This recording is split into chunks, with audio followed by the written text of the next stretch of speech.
Hello and welcome to SmartSchool Systems online tutorials. Today we're going to be working with the SmartSense software and primarily focused on getting the data from your data logger into your computer so that it can be viewed and you can do some analysis with it. And so let's go ahead and get started.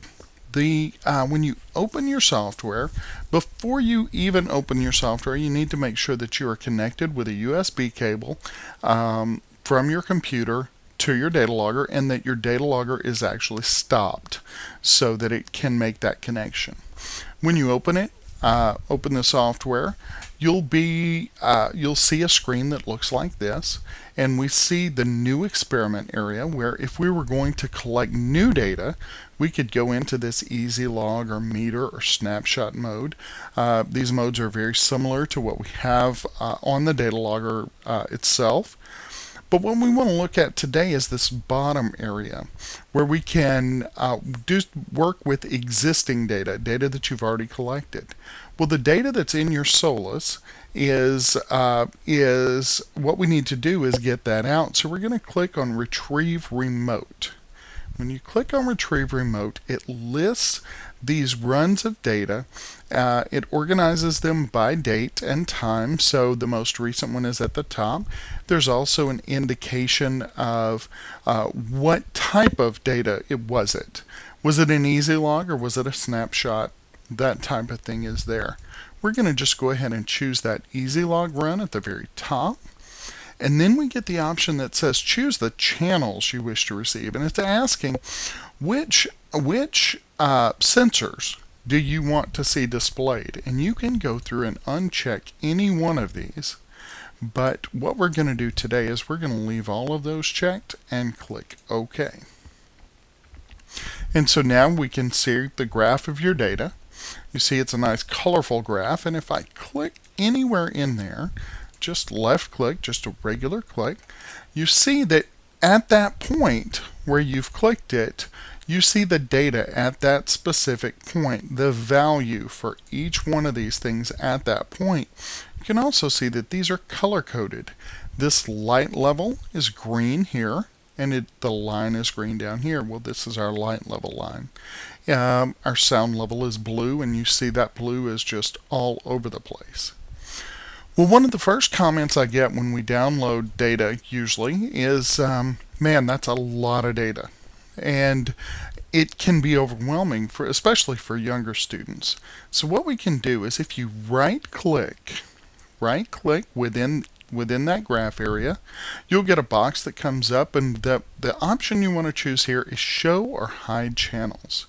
And we can go click that, and we can see that we can turn any one of these things off. And what I'd like to do right now is just turn everything off except for sound level. So we can do that, and we can take a look at this. Now, also, one of the things that people really like to see is, well, can I see a chart of my graph at the same time as I see my graph? And what you can do is move your cursor all the way to the left-hand side of your screen until it becomes a little vertical line. Once it does, you can click it and drag it to the right, and now you can see your data in a graph and a chart right there. And when you click within your chart, you see different points within your chart. You can see that your cursor moves to that specific point. Or if you move your selector here, it moves to that part of the chart right there. So that's a very nice feature, particularly with kids where you're trying to get them to see the relationship between the graph and the chart. So I can just going to drag that back over to the left to get rid of it.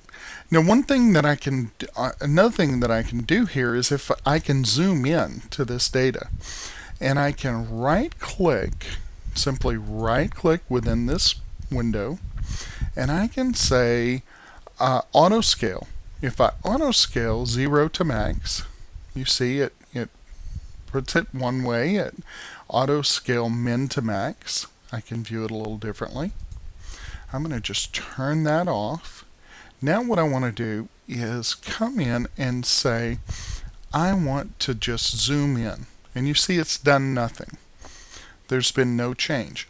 But if I click and drag and say, okay, I want to take a closer look at this section right here, I can see that section right there. Very easily I can go in and take a much closer look, and even within that, let's say, all right, now I'm taking a look at that. Well, I want to now see the temperature and those other areas, because it's a little less intimidating when it looks like this. So that's just a quick way of getting your data into the computer, and I hope that this has been helpful. Other resources can be found on our website at www.smartschoolsystems.com. Thank you.